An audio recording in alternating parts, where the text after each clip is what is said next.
Donc, bon matin à tous. Le titre Former des étudiants avec un esprit critique, les défis posés par l'information scientifique dans un monde en mutation en 2020, en temps de pandémie, ce qui est assez particulier. Mon nom est Daniel Marquis, je suis donc bibliothécaire professionnel, conseiller pédagogique au service de la bibliothèque et des technologies éducatives. Je remercie la QPC de cette invitation. C'est un atelier qu'on avait prévu l'été dernier. Avec les événements, ça avait été annulé, puis je suis bien content de le reprendre. L'idée de cette présentation m'est venue, j'étais présent à Montréal en septembre 2019 lorsque Greta Thunberg s'est adressée à nous, et j'avoue que ça m'a un peu ébranlé. Je pense que les gens de cette génération, puis les étudiants qu'on a devant nous dans nos cégeps, c'est une des particularités des collèges de nous remettre en question. C'est toujours des étudiants de 17-18 ans à chaque mois d'août qui se présentent dans nos cégeps.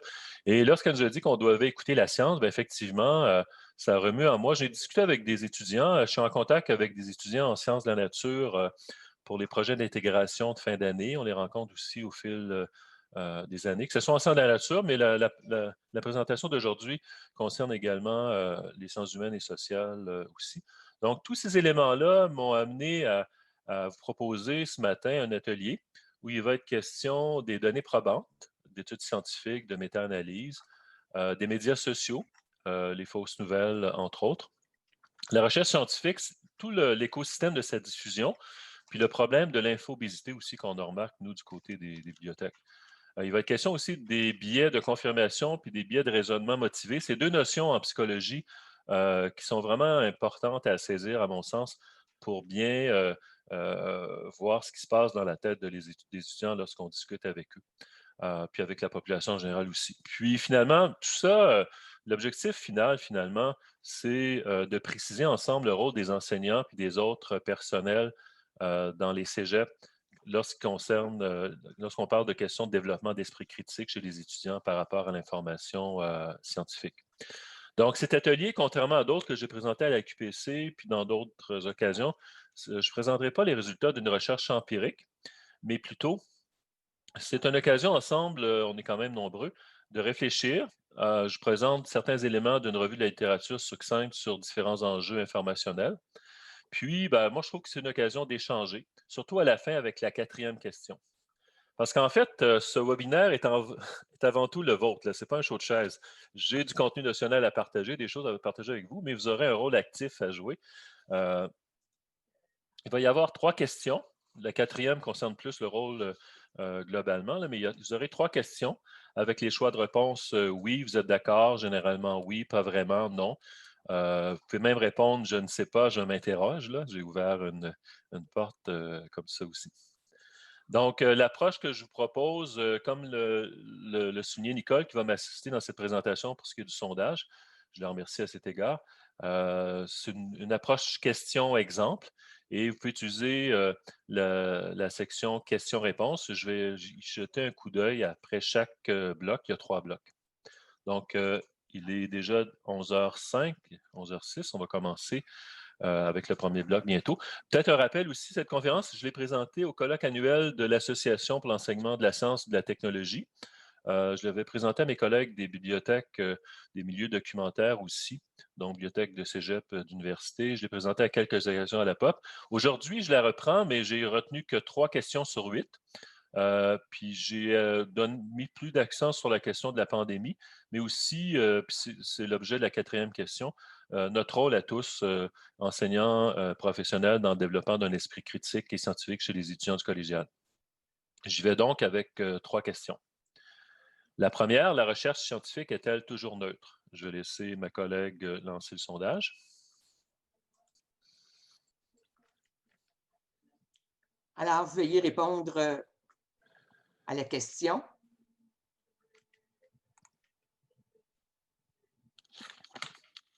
Je viens de voir que nous, on ne peut pas voter, Nicole. Non. Ça va. C'est correct. Là. Oui.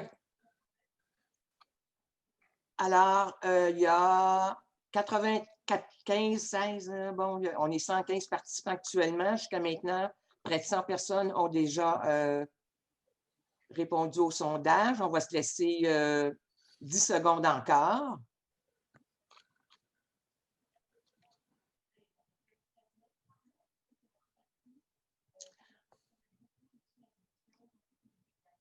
Alors, 101 personnes sur 116 ont voté. Je mets fin au sondage et je vais partager les résultats.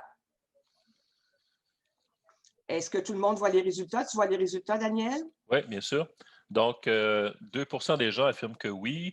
Quand même, c'est partagé majoritairement, généralement oui, donc une certaine confiance. Pas vraiment pour 18 non à 38. Et ce qui est bien, ben, les gens qui veulent s'interroger, qui ne savent pas encore, pour 6. Donc, ce cas-là, on peut voir à 38 c'est oui, généralement oui. Pas vraiment non, c'est quand même à 40, presque un peu plus de 50. Donc, ce que j'en conclus, c'est que vous êtes sceptique. C'est le terme que je retiendrai pour résumer l'ensemble de vos résultats. En fait, je vais reprendre la présentation. Je vais prendre 2 exemples du quotidien. Les produits laitiers, dans mon cas, c'est le lait, mais sans lactose, et le sucre raffiné. Prenons par exemple le nouveau guide alimentaire canadien qui ne prend pas pleinement en compte les produits laitiers. En fait, dans le nouveau guide alimentaire canadien, les produits laitiers n'occupent plus une place de choix. On fait place au lait de soya, au lait d'amande, etc. Et les producteurs laitiers du Québec et ceux du Canada aussi estiment que si on se base strictement sur les données probantes, ça nous dit que le lait, c'est une source de protéines de choix et c'est beaucoup plus complet que les options végétales et on ne devrait pas, comme ça, modifier le guide canadien et laisser entrer n'importe quoi, notamment le lait de soya. Si on regarde un peu plus loin par rapport à l'industrie laitière au Canada, il y a 124 chercheurs qui sont impliqués dans la troisième grappe. C'est la troisième génération de recherche qui est faite à travers le pays. On voit que c'est concentré quand même dans l'Est du Canada. Au Québec, l'Université de Montréal, l'Université de Sherbrooke, McGill, Ottawa, mais l'Université de Laval beaucoup, l'Institut de technologie agricole dans le réseau collégial aussi. Juste à l'Université de Laval, vous avez 15 chercheurs qui finalement font de la recherche active concernant les produits laitiers. J'ai retenu le projet de l'équipe des chercheurs Tremblay et Drapeau. Donc, Angelo Tremblay puis Vicky Drapeau de l'Université Laval, avec d'autres personnes. On voit qu'il y a des gens d'un peu partout. Leur projet de recherche a pour objectif de démontrer le potentiel et les effets bénéfiques de la consommation du lait sur le poids et le métabolisme en regard des problèmes de santé, notamment l'obésité. Dès le départ, on voit finalement, lorsqu'on regarde la méthode scientifique, là, hypothèse posée, variable, démonstration, expérimentation, conclusion. Moi, si j'avais des étudiants, j'interviens dans le programme des sciences de la nature pour les projets d'intégration en sciences de la nature. Si j'avais des étudiants qui étaient sponsorisés par des boissons énergétiques, donc si une compagnie donnait de l'argent au cégep aux étudiants en sciences, puis en leur disant, faites-nous une recherche, puis les étudiants nous disaient, par exemple, ils partaient avec l'hypothèse, les boissons énergétiques sont un complément intéressant au niveau alimentaire pour stimuler l'activité du cerveau, on se poserait des questions. Donc, lorsqu'on parle de neutralité, au niveau de la recherche, lorsqu'elle est subventionnée, il y a des questions qu'on peut se poser. Deuxième élément, le sucre, et dans ce cas-ci, c'est encore plus flagrant. Les effets néfastes du sucre ont été développés, ont été démontrés. Je vais juste déplacer ma petite photo parce que ça m'empêche un peu de voir ce que je dois lire avec vous à l'écran. Donc, les effets néfastes du sucre ont été dévoilés dans les années 50. L'industrie du sucre américaine a engagé à ce moment-là des scientifiques dès le début des années 60 pour minimiser le lien entre le sucre et les maladies cardiaques, puis pour promouvoir le fait que c'est plutôt les graisses saturées qui étaient coupables. Tout ça a été publié dans le Journal of American Medical Association en novembre 2016. On savait donc que le coupable, c'était vraiment le sucre, mais il y a vraiment une intention de détourner l'attention du grand public. Et ça, c'est grâce à une étude là, qui a été publiée dans le Journal of American Medical Association en novembre 2016. Il y a des gens qui ont regardé un peu toute la recherche qui s'était faite et ils se sont aperçus de ce détournement-là. Donc, on a 2 exemples avec le lait et le sucre que finalement, la recherche scientifique n'est pas toujours neutre. Avant de passer, peut-être, juste avant de passer à ça, je vais vérifier dans les questions et réponses. Donc, c'est ça. On a juste 1 heure, fait que je vais consulter les questions et réponses à 3 moments tout de suite après l'élément. Donc, pourrons-nous recevoir la présentation PowerPoint Oui, par ça va. courriel? Oui, OK. en fait, la question qui a été Ouais. posée, c'est pour les produits laitiers. Dominique Boudreau. Oui, c'est ça, de Dominique. Est-ce qu'il y a une disparité dans le nombre d'études sur les produits laitiers versus les laits végétaux? Très sincèrement, moi, j'aime bien donner des réponses exactes. Vous avez le lien pour ce qui est des études comme telles. Je ne pourrais pas répondre à cette question-là. Y a-t-il une disparité entre le nombre d'études sur le produit laitier versus... ça serait possible de le faire. Il s'agirait juste d'interroger les bases de données avec les deux mots-clés, puis de faire une méta-analyse de tout ça. Mais pour le faire, là, il faudrait pour répondre vraiment à votre question, ça me prendrait un petit 3 heures de recherche comme ça, un bel après-midi au soleil. Je ne pourrais pas répondre à ces questions-là, mais la question mérite d'être posée. Effectivement, on pourrait regarder si, dans le fond, si je réponds à la question, il faudrait vérifier si Agriculture Canada subventionne aussi de la recherche autre que les produits laitiers. S'il n'y a pas en fait, un chevauchement entre le ministère de l'Agriculture et le ministère de la Santé, s'il y a un manque de cohésion. À mon sens, oui. Le ministère de l'Agriculture semble subventionner la recherche qui concerne les personnes impliquées dans la production des produits laitiers. Pourtant, du soya, on en produit au Québec puis au Canada. Je vais poursuivre, si vous me permettez, avec la deuxième question. L'information scientifique est-elle toujours bien véhiculée? Donc, je laisse Nicole vous envoyer le sondage. Oui. Ce sera pas long.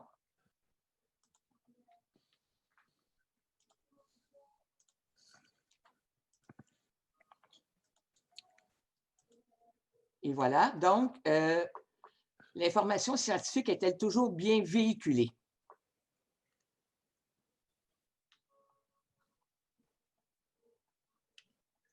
Il vous reste 20 secondes pour répondre à la question.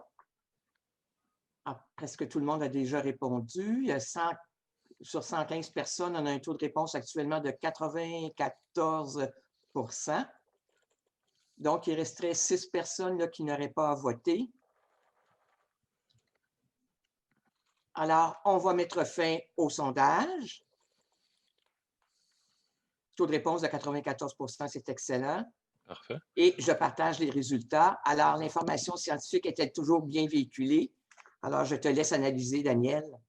Donc, majoritairement, évidemment, vous avez répondu non. Et on le comprend dans le contexte de la pandémie. Pas vraiment non plus, près du tiers. Donc, plus de la moitié des gens estiment que non. Le tiers, pas vraiment. Certaines personnes restent quand même positives avec 13 et il y a un petit 2 qui s'interrogent. C'est bien de s'interroger. Hein. D'ailleurs, vous allez le voir à la fin de la présentation. Bien, effectivement, exemple à la pluie maintenant. Si on regarde l'information scientifique, est-elle toujours bien véhiculée par les politiciens? Là, vous allez dire, je l'ai facile parce que du côté des politiciens, dans certains cas, c'est brillant, dans d'autres, non. Je vais commencer par Maxime Bernier. Je vous rappelle que Maxime Bernier, ce n'est pas juste quelqu'un qui s'est présenté aux dernières élections fédérales, mais il a quand même été ministre de l'Économie, ministre de l'Industrie, excusez-moi, et aussi ministre des Affaires étrangères. Être ministre des Affaires étrangères, c'est un rôle capital au niveau canadien et international. Ben, le député Maxime Bernier, à l'époque, avait remis en question le lien entre la production de dioxyde de carbone par l'activité humaine et le réchauffement climatique. Une position qu'il a eu du mal finalement à expliquer pendant un point de presse à Ottawa. Qu'est-ce qu'il avait affirmé? Je vais juste déplacer la petite note ici pour que je puisse lire exactement. Donc, il avait dit à l'époque, le CO2 n'est pas de la pollution. C'est ce qui sort de votre bouche quand vous respirez. C'est ce qui nourrit les plantes. C'est pas totalement faux ce qu'il a affirmé, mais comme le souligne Alain Bourque, directeur général d'Uranus, Uranus, c'est le centre de recherche québécois sur les changements climatiques. C'est un groupe scientifique reconnu. Les réflexions et les raccourcis intellectuels de M. Bernier sont malheureux. Ils visent probablement comme on l'utilisait cet argument dans les années 90, à générer de la confusion puis de l'incertitude dans le débat. D'ailleurs, il est surréaliste de l'entendre dire par la suite qu'il n'est pas un scientifique et qu'il ne peut donc pas trop élaborer sur les changements climatiques, alors qu'il vient lui-même d'utiliser une affirmation scientifique sans bien expliquer le contexte. Autre élément, puis là, vous allez me dire encore, Daniel, tu es allé dans la facilité, mais j'avais le choix entre 10 et 20 000 fausses informations diffusées par le président de l'État voisin, qui est en élection aujourd'hui. Bien évidemment, quand le président Trump dit que la chaleur va faire disparaître le coronavirus, selon Trump, avec près de 190 000 morts jusqu'à maintenant, C'est une affirmation qui est erronée. Et surtout quand Trump critique le docteur Fauci, qui est quand même une grande sommité dans le domaine des épidémiologies puis de la santé aux États-Unis. Puis tous ces idiots, c'est tous les gens qui font de la recherche dans ce domaine-là et qui mettent en garde le gouvernement. Donc, deux exemples précis. Ces exemples-là ont même amené la revue prestigieuse Scientific American. Scientific American, c'est un magazine que l'on a dans nos cégeps en anglais ou souvent en français sous le titre Le magazine pour la science. Le magazine Scientific American avait toujours gardé une certaine impartialité, ne s'est jamais vraiment prononcé concernant les candidats qui se présentaient à la présidence des États-Unis dans les 175 dernières années. Par contre, dans leur éditorial d'octobre 2020, donc ce qui est quand même assez récent, ils ont brisé le silence et les évidences puis la façon dont traite la science Donald Trump les ont amenés, étant donné les dommages causés aux États-Unis puis à leur population, ils les ont amenés finalement à encourager le vote pour l'autre candidat démocrate, considérant que sa réponse au COVID-19 était catastrophique et avait causé la mort de plus de 190 000 Américains. Donc, on a ici deux exemples au niveau canadien et américain d'une mauvaise diffusion d'informations scientifiques. Si on regarde du côté des médias sociaux, vous avez une publication dans le magazine Vaccine, qui est du groupe Elsevier, concernant tout ce qu'on retrouve sur Internet comme désinformation concernant la vaccination. L'article lui-même est rédigé par Anna Kata, une chercheure de l'Université McMaster en Ontario. Elle démontre le rôle déterminant d'Internet et des médias sociaux dans la désinformation. Principalement, les groupes en question mettent en cause la sécurité des vaccins qui pourraient causer, entre autres, l'autisme, leur efficacité. Ils prônent souvent de la médecine alternative et aussi, ils estiment que des campagnes de vaccination brisent la liberté civile. Et tout ça, on retrouve beaucoup de théories conspirationnistes à l'effet que ce serait une conspiration de différents groupes qui ont des intérêts à ce que l'on se fasse vacciner. Autre exemple de désinformation dans les médias sociaux, dans le magazine Plus One, dans le magazine en question, je vais juste mettre ici. C'est publié dans l'American Journal of Infection Control en 2013. Je vais juste déplacer encore une fois ma petite fenêtre pour pouvoir tout lire. Donc, Internet véhicule des informations provenant des médias et des nouvelles les plus sérieuses aux fake news les plus extravagantes. Parce qu'en fait, on retrouve dans les médias traditionnels des choses intéressantes, mais il y a beaucoup aussi, lorsqu'on parle des médias sociaux, de tout le phénomène des fake news, des fausses nouvelles. Puis il est difficile de distinguer dans ce spectre ce qui relève des faits, puis ce qui relève de l'exagération ou même de la fabulation. Et la science n'est pas toujours à l'abri de ces distorsions. C'est ce que relève l'étude elle-même. Ils affirment que bien souvent, les médias poussent les études scientifiques préliminaires plutôt que des recherches exhaustives appelées méta-analyses. Donc, si on trouve une petite étude qui fait notre affaire, on la met en évidence, mais souvent, il est préférable de se fier à des méta-analyses qui vont considérer 25, 30, 100 ou 150 études et porter un jugement global sur une problématique. Et l'opinion que le grand public se fait de la science se trouve alors déformée par le caractère spécifique de ses découvertes. Tout ça amène, et ça je trouve ça important de le souligner, un ébranlement des démocraties. C'est ce que les chercheurs du magazine Artificial Intelligence de l'Université Indiana ont mis en évidence. Le déluge d'informations en ligne surcharge les échanges d'idées dont dépendent les démocraties, les fausses nouvelles, théories du complot, les robots sociaux. Ce qu'on appelle les social bots, prolifèrent.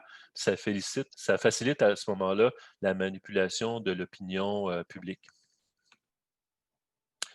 Finalement, le magazine Scientific American, pour la science dans sa version française, je vous ai présenté l'élément en français ici, ils affirment que la désinformation sur les réseaux sociaux, c'est ce qui relève de leur étude scientifique là, de différentes publications. Ils estiment que les internautes diffusent massivement des informations fausses puis des théories conspirationnistes farfelues. Il y a des études statistiques portant sur Facebook qui apportent un éclairage quantitatif inédit sur les mécanismes derrière cette mise en œuvre Et pour les auteurs, dans le cas-ci, c'est Walter Quattrocinci, qui a beaucoup de publications dans ce domaine-là au niveau de la bibliométrie puis de la diffusion de l'information, qui nous met en garde par rapport à cet élément-là. Donc, je vais juste consulter la section questions et réponses pour voir. Oui, alors, il y a une première question, elle avait été posée lors de la première section de ta OK. présentation, où la personne, Joanne Lebel, posait la question, est-ce que vous diriez que la science est généralement neutre? Et la deuxième question porte plus sur la deuxième partie de ta présentation. Est-ce qu'il y a une distinction à faire entre désinformation et mésinformation? Est-ce que OK. mésinformation est une traduction de misinformation ou bon? Oui, OK. Ben, je vais commencer par la première, en fait. Est-ce Oui. que vous direz que est-ce que vous direz que l'information scientifique est généralement neutre? Je ne pense pas qu'aucune recherche ne peut être neutre à 100%. Par contre, dès l'émission de l'hypothèse, lorsqu'on émet une hypothèse, on se devrait, à même l'hypothèse posée, faire preuve d'une certaine neutralité. Puis aussi, on ne devrait pas être redevable aux gens qui subventionnent la recherche. Il devrait y avoir une distinction, une très grande distance entre les gens qui subventionnent la recherche et les gens qui la font, parce qu'à ce moment-là, elle est orientée. Concernant la précision entre désinformation et mésinformation, ben, la désinformation, c'est il y a une volonté très claire et nette de désinformer. À ce moment-là, on a une information, mais on va utiliser des détails ou des éléments à côté pour désinformer la population, puis orienter le focus vers un autre élément pour carrément, il y a une intention de désinformer. Mes informations, il faudrait que je vérifie. Je connais bien le terme désinformation. La misinformation au niveau, peut-être, c'est peut-être une traduction. Si quelqu'un, pendant la conférence, a le temps de faire une petite recherche, de googler, de vérifier, je serais bien intéressé à savoir. Misinformation, je pense que c'est synonyme. Mais encore là, si quelqu'un veut poursuivre, étant donné qu'on le fait collectivement, ce webinaire, vous êtes bienvenus. On va poursuivre. Il est déjà presque demi, puis je vais m'assurer de passer à travers les 3 questions. La troisième, est-ce que les médias traditionnels, on parle de TVA, Radio-Canada, la presse, Le Soleil, Le Devoir, présentent l'information scientifique de manière déformée? Donc, c'est une question quand même assez précise. On parle ici des médias traditionnels. Là. Je ne parle pas des autres, des médias sociaux, par exemple, Comme Facebook ou... comme Facebook, ouais. OK. C'est un peu l'objectif. Donc là, c'est ça, on parle vraiment de médias qui sont, bon, pas reconnus, mais dont on sait qu'ils ont une certaine peut-être crédibilité. Ouais. Peut-être pas une grande audience parmi les étudiants, mais Oui, effectivement, un sondage qui avait été administré à des étudiants il y a quelques années qui indiquait que la grande majorité d'entre eux, leur première source d'information, c'était effectivement Facebook. OK. Ouais. Donc, Puis il y a quelqu'un dans le chat là, qui répond pour la mésinformation. Ça serait plus, c'est plus lié à une mauvaise transmission de l'information, sans pour autant, là, je n'ai pas eu le temps de tout aller voir, dû à l'ignorance ou à la distraction sans intention de tromper en tant que tel. OK. OK. Alors, on va revenir effectivement. Est-ce que les médias traditionnels, présentent l'information scientifique de manière erronée? Donc, 83 des gens ont voté. Alors, on peut 85 donc, on se laisse encore 10 secondes et on va mettre fin au sondage et partager les résultats.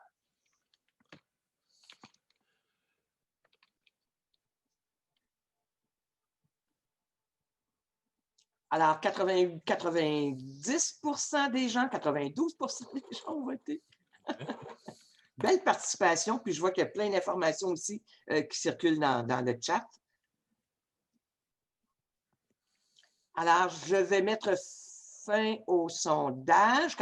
Donc, taux de réponse de 94 Merci beaucoup. Alors, je mets fin au sondage et on partage les résultats. Donc, au niveau des résultats, près de 25 un peu plus de 25 des gens disent généralement oui ou oui. Ensuite, 47 pas vraiment ou non. Et il y a un plus grand nombre de personnes cette fois-ci qui s'interrogent, Nicole. Oui. Effectivement, la place de l'information scientifique stricte dans les médias, elle est mince. Si on regarde du côté de Radio-Canada, bon, vous avez des émissions strictement comme découvertes. Là, j'ai omis la radio parce que les années-lumière, c'est une bonne source d'information scientifique aussi, mais je me suis limité à la télévision et à la presse écrite, mais j'aurais pu mettre la radio aussi. En fait, il y a des émissions spécifiques, puis l'information scientifique qui est diffusée, ben, c'est à travers finalement les nouvelles. Juste avant de regarder l'argumentation par rapport à ça, j'aime bien répondre aux questions quand je peux le faire, mais à même une formation, des fois, on n'a pas toujours le temps. J'ai consulté, nous, dans les bibliothèques collégiales, on se fie beaucoup au grand dictionnaire terminologique de l'Office de la langue française. C'est vraiment la source qu'on utilise. Fait que pour répondre à la question tantôt, là, je voulais vraiment prendre le temps d'y répondre, mais j'ai un petit iPad au côté, puis j'ai pu googler l'information à partir de mon dictionnaire terminologique de l'Office de la langue française. Donc, la désinformation, c'est une information erronée ou déformant la réalité, qui est transmise au moyen des médias de masse, donc télévision, radio, puis des médias sociaux dans le but de manipuler l'opinion publique. Donc, comme j'ai dit tantôt, l'élément désinformation, il y a une intention. Donc, on était sur la bonne piste. Et si on regarde l'autre définition, pour mésinformation, ben, c'est une information transmise au moyen des médias de masse ou des médias sociaux qui est considérée comme véridique par l'émetteur, mais qui en réalité déforme les faits ou est erronée. Donc, pour la mésinformation, finalement, la différence, c'est plutôt par rapport à l'émetteur. L'émetteur, en réalité, déforme les faits et c'est erroné. Si jamais ça vous intéresse, là, la source, c'est le grand dictionnaire terminologique de la langue française, l'Office de la langue.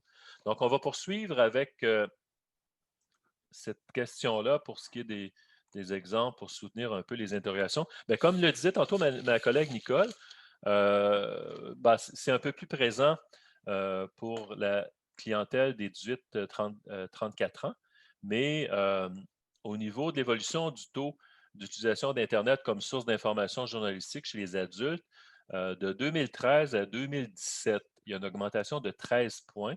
Donc, on est passé de 58 à 71 et 3 ans plus tard, j'ai l'impression que la courbe, elle n'est pas exponentielle, mais elle est en progression. Si on regarde par rapport à notre clientèle étudiante, les 18-34 ans, bien là, on voit clairement que 90 d'entre eux vont utiliser Internet comme source d'information journalistique ou autre. Donc, les médias traditionnels, finalement, ce n'est pas leur première source d'information. J'attire votre attention sur une lettre ouverte. C'est l'été 2019. Moi, j'étais à Berlin à l'époque, mais dans les journaux allemands, on en avait parlé. Mais au Québec, j'ai vu qu'on en a parlé aussi dans Le Soleil, tout ça. C'est un collectif d'auteurs qui ont publié une lettre à travers tous les médias en différentes langues. Et ces auteurs disent, nous, scientifiques, journalistes et citoyens préoccupés, lançons un cri d'alerte sur le traitement de l'information scientifique dans les médias, ainsi que sur la place qui lui est réservée dans les débats de société. À l'heure où la défiance envers les médias et les institutions atteint des sommets, nous appelons à une profonde remise en question de toute la chaîne d'information.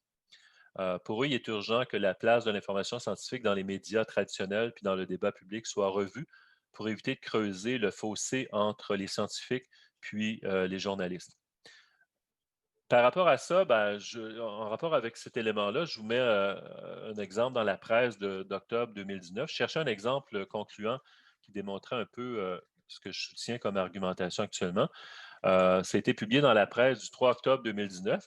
C'est quand même une méta-analyse, mais basée juste sur 5 recherches, dirigées par l'Université de Dalhousie puis l'Université McMaster en Ontario, au Canada, puis des centres ibéro-américains et polonais Cochrane, qui est un groupe de recherche internationale. Ça a été publié par un magazine sérieux, l'American College of Physicians, donc les médecins, qui concluait qu'il était plus nécessaire de réduire sa consommation de viande rouge et de charcuterie, comme on le martèle depuis plusieurs années. C'est Benoît Lamarche de l'École de nutrition de l'Université qui a été le premier dans les lettres ouvertes aux journaux à réagir. Pour Benoît Lamarche, sa première action était vraiment pour le public de dire oh boy, on va encore créer un raz-de-marée, de la confusion, du désengagement aussi dans la confiance des gens envers la recherche. Parce qu'ici, ce n'est pas les médias sociaux qui sont en cause, c'est les chercheurs eux-mêmes. J'ai poussé un peu plus loin, ça m'a pris un peu de temps à regarder un peu d'où venait cette recherche-là. Il y a un portail qui s'appelle True Health, qui est finalement un groupe de recherche qui collige comme ça des informations puis qui nous permettent d'aller un peu plus loin puis de trouver la petite bête derrière ce qu'on recherche souvent. Lors de la publication, il y avait un certain nombre de voix dans le domaine de la science, de la politique, de la nutrition, des nutritionnistes qui ont contesté la méthodologie de l'étude que je viens de mentionner là, sur la viande rouge. Puis ils ont affirmé aussi que ces auteurs qui ont formé un groupe appelé NutriRex n'ont pas révélé leur lien avec AgriLife Research, qui est une branche de la Texas A&M University, qui est partiellement financée par l'industrie bovine. Si on creuse un peu, on s'est aperçu que Patrick Stover, qui est devenu recteur puis vice-chancelier de la faculté d'agriculture des sciences de la vie en 2018, en 2018, il y avait 44 fermes. On parle de fermes ici, ce n'est pas des petites fermes comme j'ai ici en Estrie, c'est des méga fermes, donc de grandes surfaces. Eux, finalement, ils ont donné 25 millions à l'université et à son programme d'agriculture des sciences de la vie, avec l'objectif suivant: avec l'augmentation de la population mondiale qui va excéder 9 milliards en 2050, la demande pour la production de bœuf va être vraiment en croissance de l'ordre de 120 %. Donc, on voit directement que la recherche elle-même n'était pas, elle était biaisée finalement. On va poursuivre notre interrogation toujours dans ce secteur-là. Les informations scientifiques étaient-elles toujours bien véhiculées? Si on regarde les scientifiques eux-mêmes, puis là encore là, vous allez dire Trump, c'était facile, puis Dr. Arruda, ça l'est encore plus. Même si j'adhère à tout ce qui se passe actuellement au niveau de la santé publique, il demeure qu'il y a une certaine confusion. Elle a été exploitée à mauvais escient par certaines personnes. Mais on se rappelle qu'en mars 2020, le docteur Arruda demande de ne pas utiliser des masques à des fins préventives. Il y avait des raisons précises là, lorsqu'il a dit ça. Mais il reste que c'est l'affirmation. Puis un peu plus tard, en juillet 2020, ce n'est pas par plaisir qu'on demande aux gens de porter des masques. Ce n'est pas pour faire ça de l'Halloween, a-t-il maintenu. Le docteur Arruda a également rendu l'obligation du port du masque à l'échelle provinciale et non uniquement dans les régions les plus touchées là, par la COVID. Donc, au niveau de la science elle-même, les gens ont de la difficulté à suivre. On sait qu'à l'époque, il n'y avait pas préconisé le masque parce qu'il se disait qu'avec le masque, les gens se penseraient au-dessus de tout. Donc, c'était son argument premier. Mais à la base, là, je peux comprendre que dans l'opinion publique, il y a une certaine confusion. Cette confusion-là, elle était bien mise en évidence par un journaliste que j'apprécie bien, Alain Vadeboncoeur, dans l'actualité en 2018.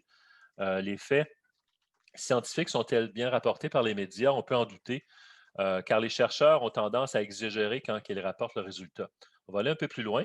En fait, je vais juste diminuer ça ici. C'est l'une des intéressantes questions posées par les chercheurs américains. C'est encore une étude publiée dans le magazine, le groupe Plus One. Les auteurs ont d'abord utilisé la base de données Newswhip et retenu les 150 nouvelles les plus souvent diffusées en 2015 sur les médias sociaux. Ils ont identifié donc sur les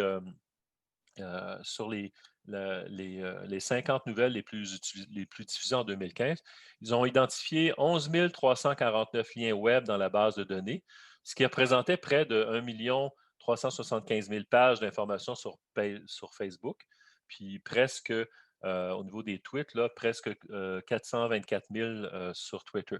Ils ont ensuite construit un outil qui permet d'évaluer puis de résumer les études du point de vue de la causalité, donc de leur caractère généralisable, des facteurs confondants puis des méthodes.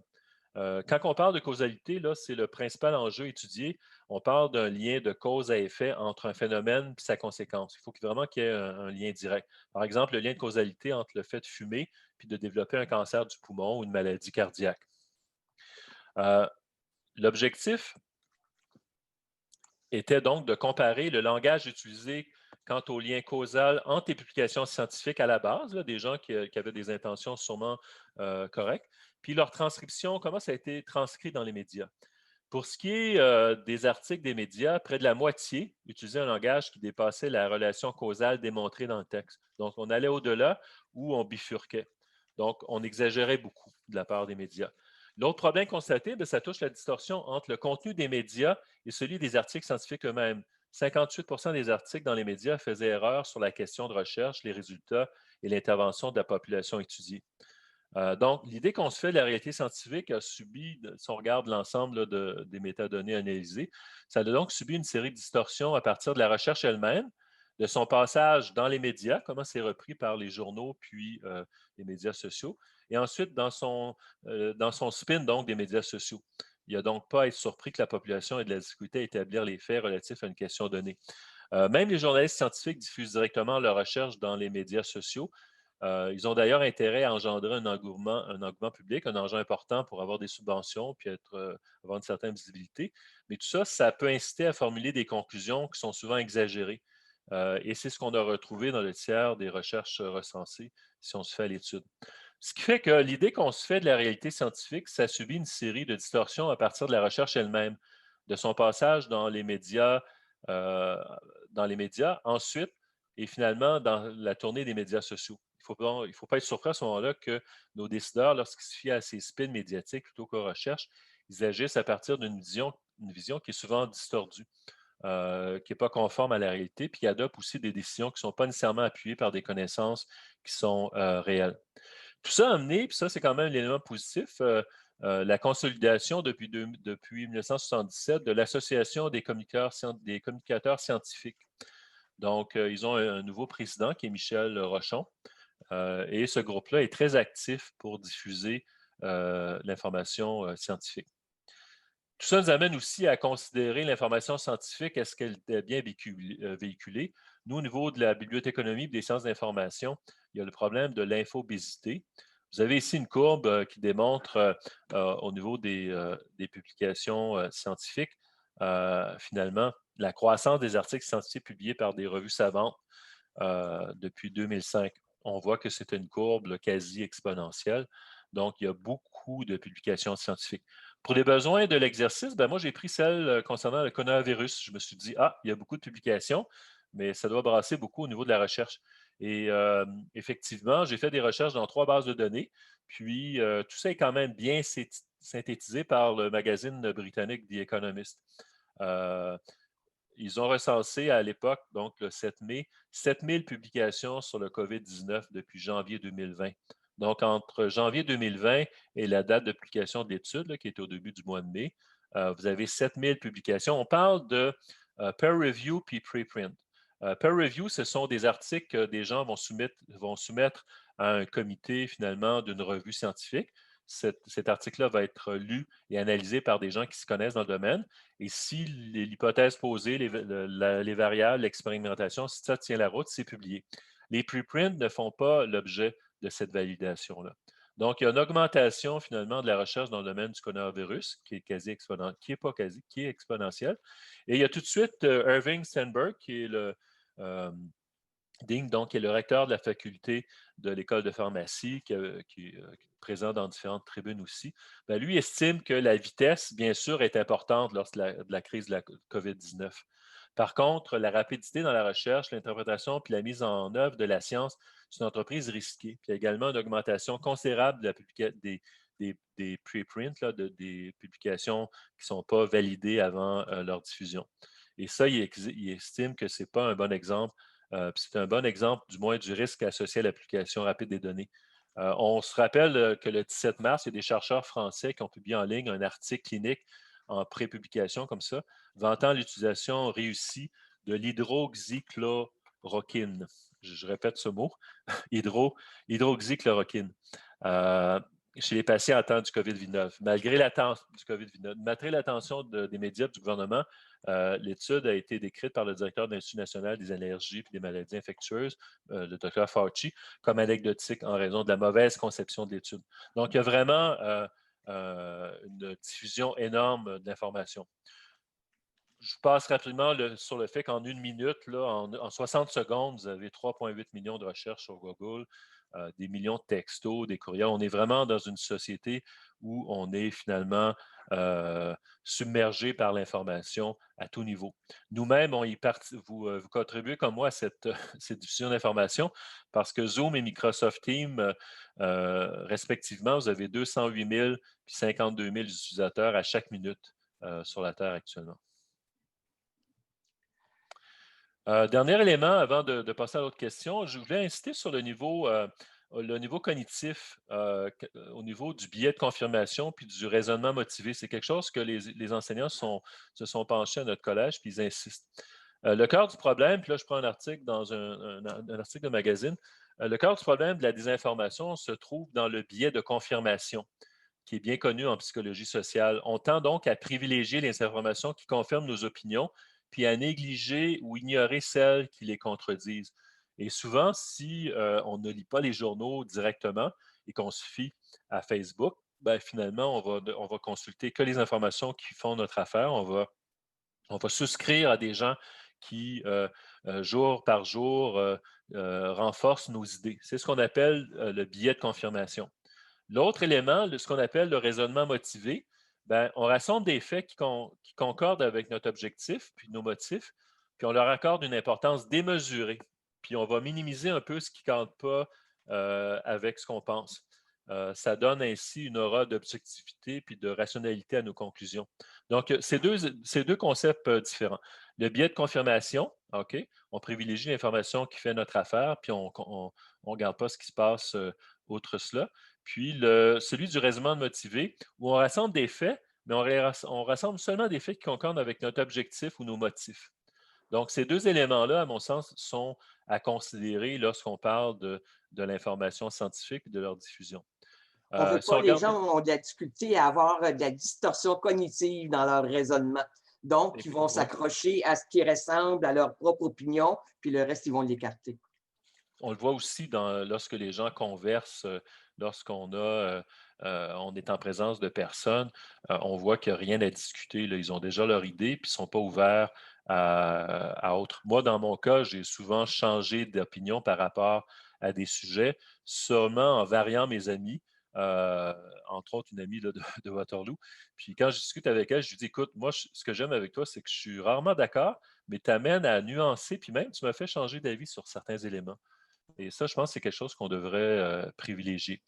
Euh, je vais consulter là. Je vais passer l'élément de la diffusion scientifique parce que c'est des éléments qui sont plus de biotechnologie, mais vous l'aurez dans la présentation si vous voulez. Là, c'est un peu les aspects économiques de la transmission de la science.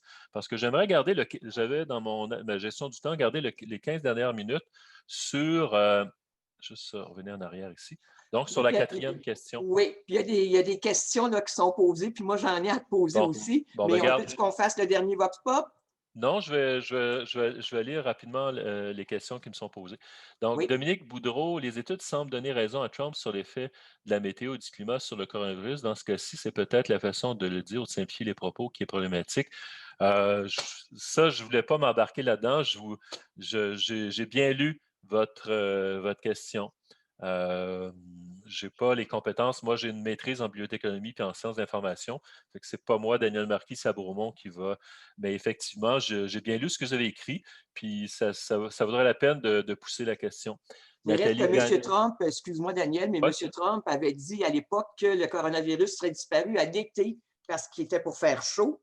Et au contraire, cet été, l'augmentation de cas de COVID aux États-Unis a monté en flèche. Donc, je ne sais pas à quel point là, M. Trump avait raison en ce qui concerne la météo et le climat. je vais poursuivre. Nathalie Gagné. La recherche est-elle biaisée, comme dans l'exemple de l'ancien recteur dont le programme agricole était financé par parce que l'argent vient précisément du secteur privé? Effectivement, moi j'estime que la recherche devrait être un financement public. On devrait se baser plus sur les impôts payés par les corporations et s'en limiter à ça. Mais effectivement, Nathalie, vous avez raison. Là, c'est peut-être un sous-financement du public et on devrait utiliser l'argent qui provient des corporations privées au niveau des taxes et des impôts surtout des impôts dans ce cas-ci, pour subventionner, pour diriger dans les budgets la recherche. Dernière question, quel est votre avis sur les publications d'articles scientifiques qui réduisent le temps de... Moi, je suis partagé. En fait, je sais que ça urge pour le sortir, ce fichu vaccin. Donc, je serais dans un... Je me mets à la place des gens là, qui ont des gens qui meurent devant eux à chaque jour là, et qui se disent la pression sur les vaccins. Je suis plutôt d'accord peut-être pour les pré-publications à certaines conditions, mais quand ça sera tout fini, il faudrait reviser toutes ces études-là à ce moment-là. Donc, pour les Est-ce que je 15... peux te poser une question, ouais, vas-y, Daniel, vas-y. à moins que ça corresponde à la Non, non, fin ça va? de ta présentation? Ouais. En fait, j'ai deux questions, mais la première que je vais te poser, c'est là, on parle justement bon, de faire preuve d'une certaine distance, de jeter un regard là, très méta là, sur tout ce qui est publié. Ouais. Mais comment justement soutenir le développement de l'esprit critique chez nos étudiants? C'est l'objet de la quatrième question, Nicole. D'accord, Tu veux parfait. l'introduire? OK. Donc, Et là, je m'adresse à vous, si vous êtes enseignant, si vous êtes conseiller pédagogique qui supportez les activités d'enseignement, tout ça, bibliothécaire, etc. En ces temps de pandémie, de fausses nouvelles, de complotisme, que peut-on faire dans le milieu collégial à titre d'enseignant ou de professionnel pour amener les étudiants à faire preuve d'esprit critique dans la recherche et le traitement de l'information scientifique? Donc, la question est posée. Je laisse Nicole Lancer le sondage. lancer le sondage.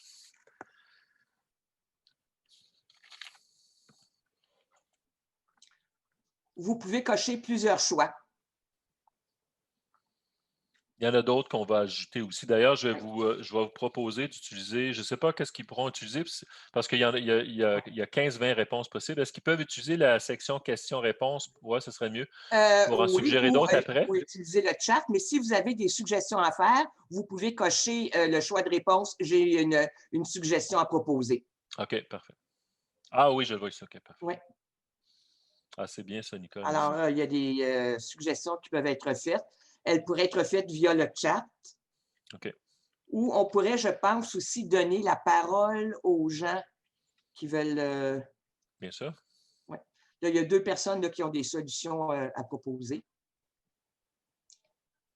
Alors, les choix de réponse en ces temps de pandémie, de fausses nouvelles, de complotisme, que peut-on faire dans le réseau collégial à titre d'enseignant pour amener les étudiants à faire preuve d'esprit critique?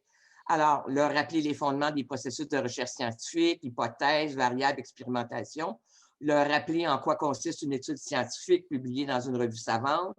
Toujours exiger dans les rapports laboratoires ou les épreuves synthèse des références scientifiques et non seulement des articles de vulgarisation. Exposer des exemples de fausses nouvelles ou de recherche biaisée, leur suggérer la lecture de magazines de vulgarisation scientifique, leur suggérer de suivre Facebook ou Twitter ou Instagram de sites reconnus pour leur fiabilité, comme l'agence Science Presse. D'ailleurs, l'agence Science Presse, sur son site, regorge de fausses nouvelles, d'exemples de fausses nouvelles. Donc, ça peut être très utile là, pour les enseignants qui sont à la recherche de fausses nouvelles dans leur domaine d'études, que ce soit en sciences humaines ou en sciences de la nature. Et il y a des personnes là, qui sont prêtes à partager leurs suggestions. Alors, jusqu'à maintenant, 77 des personnes ont répondu. 80 on va se donner 10 secondes encore.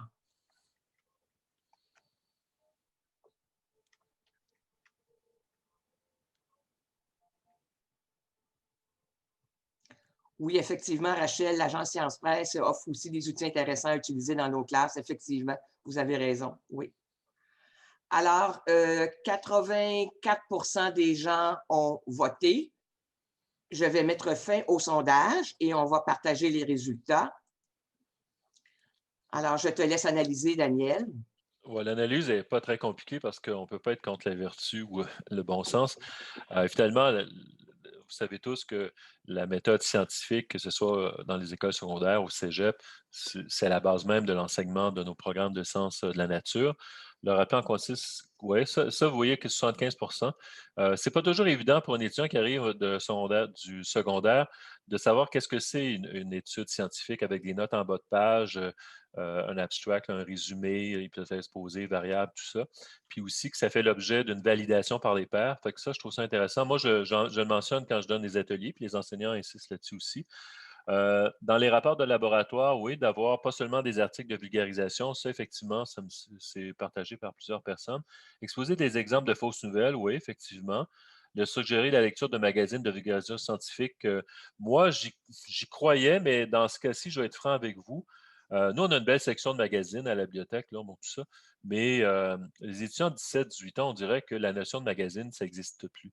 Donc, c'est peut-être plus la page Facebook de Québec Science ou du magazine Nature ou le compte Instagram qu'on pourrait suggérer. Comme le démontre là, 44 des gens qui affirment qu'effectivement, le suggéré de suivre Facebook ou Twitter ou Instagram de sites reconnus.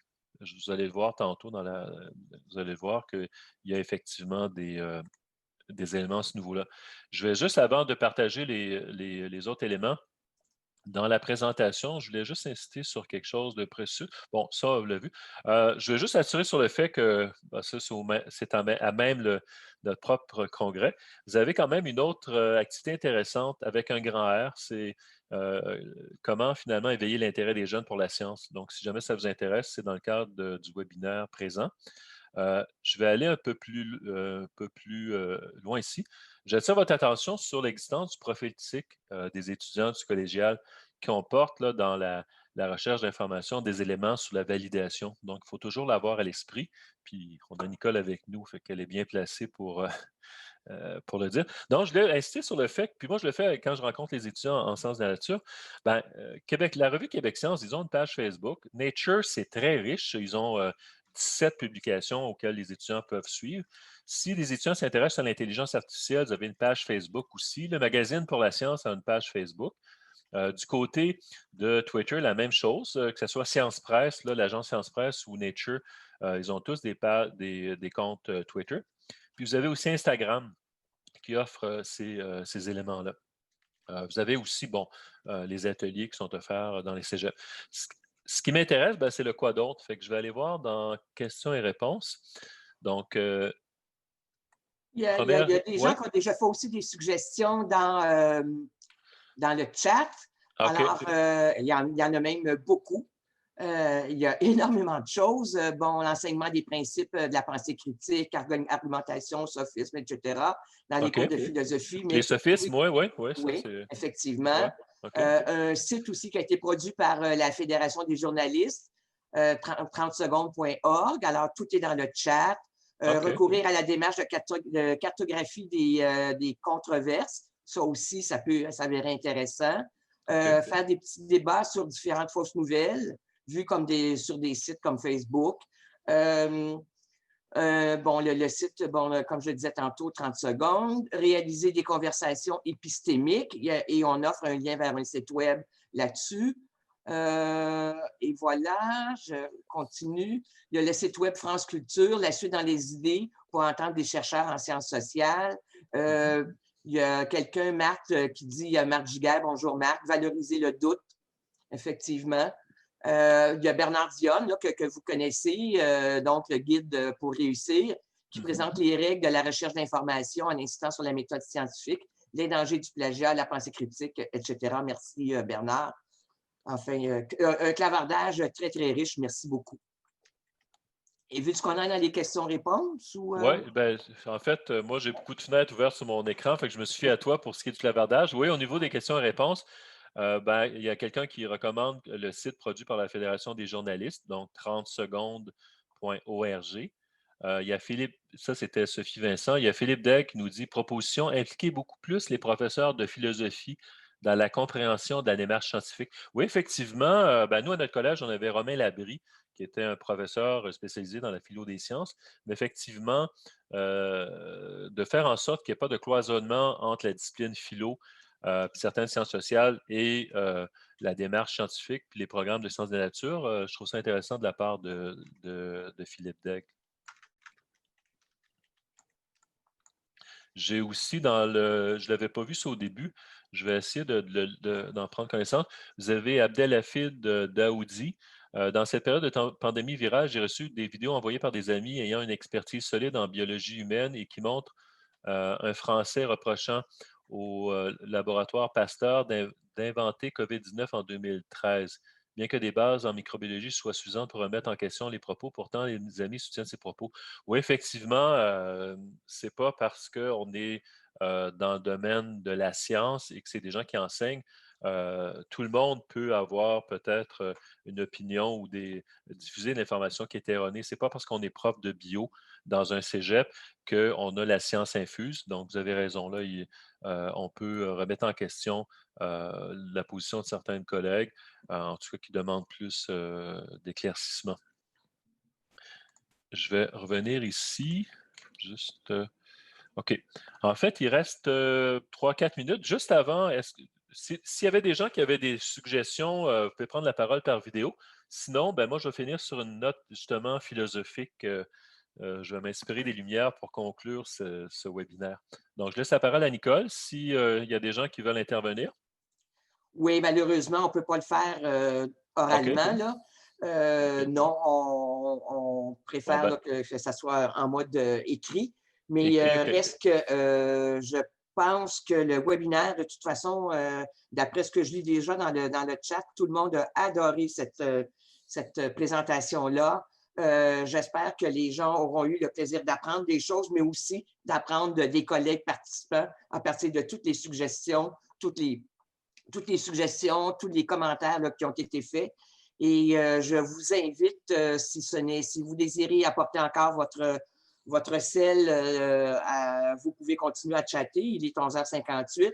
Entre-temps, je vous invite aussi au prochain webinaire qui va avoir lieu le 12 novembre prochain sur l'utilisation d'une grille, de grille de correction pour des évaluations. Alors, c'est un gabarit là, qui va être offert, qui va être présenté, qui va permettre aux enseignants de créer leur propre grille, de créer leur propre grille d'évaluation à partir de certains paramètres. Vous allez recevoir l'information bientôt. Entre-temps, je me rends compte que les gens continuent à chatter et que les gens ont beaucoup apprécié ta présentation, Daniel. Ben, je vais finir sur une note philosophique. Moi, je vous invite à cultiver le doute, le scepticisme. En fait, juste mettre ça ici. Pour examiner la réalité, il est besoin une fois dans sa vie de mettre toutes les choses en doute autant qu'il se peut. Je cite ici René Descartes, qui est bien placé, le mouvement philosophique là, qui privilégie le doute. Je vous suggère aussi la lecture de l'ouvrage d'Aurélien Barrault, qui est un chercheur dans le domaine de qui est un astrophysicien. Lui estime que la science n'est qu'un mode d'accès au réel parmi beaucoup d'autres. Ça, c'est quand même assez fort comme affirmation. Notamment, les arts, la littérature et la vérité qui en résultent dans sa pratique ne révèlent pas l'essence pure du monde, mais fournissent une rigoureuse description du réel qui reste dépendante d'un système de pensée humainement construit. Donc, un élargissement au niveau de la connaissance. Ben, là-dessus, je remercie Nicole, ma collègue, de sa contribution qui a été vraiment appréciée là, dans mon cas pour partager. Parce que cette présentation se voulait interactive, puis je pense qu'elle l'a été avec les questions, puis vos commentaires dans le clavardage et dans la section questions-réponses. Là-dessus, je vous remercie de votre attention, de votre participation. Vous avez mon adresse de courriel. Si jamais il y a des études que j'ai mentionnées, vous voulez avoir les liens directs, puis même le texte des études elles-mêmes, je pourrais vous les faire parvenir gratuitement.